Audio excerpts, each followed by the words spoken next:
Social media channels కు వెబ్సైట్లు పెట్టి చూపిస్తున్న యాజమాన్యాలకు పెద్దలకు విజయమ్మ అదే విజయ రాజశేఖర రెడ్డి గారి ఆవేదన.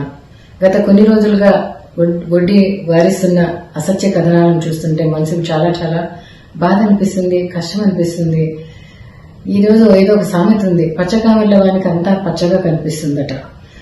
గత 2 సంవత్సరాల కిందట జరిగిన నా కార్ యాక్సిడెంట్ ను ఈ రోజు నా కొడుకు ముడిపెట్టి అదో కథ అల్లుతున్నారు. నా మనవల దగ్గరికి పోతే అదో కథ.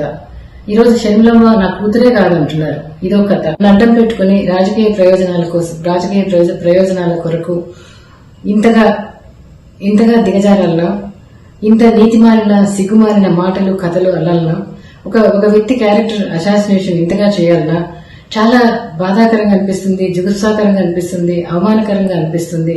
మరి వారికి ఎట్లా అనిపిస్తుందో నాకు తెలియదు.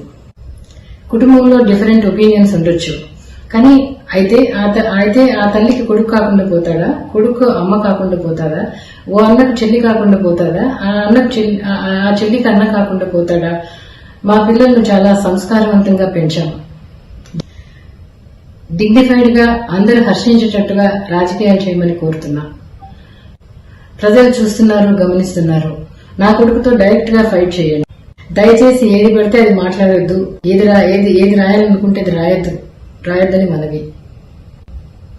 ఈ మధ్య రాసిన లెటర్లు 2 లెటర్లు నేను రాసినవే. ఫేక్ లెటర్స్ రాయాల్సిన అవసరం నా కొడుకు లేదు. ఇలాగే క్యారెక్టర్ అసాసినేషన్ చేస్తే నేను డెఫమెంట్ సూట్ వేయాల్సి వస్తుంది. అదే పరువు నష్టం దావా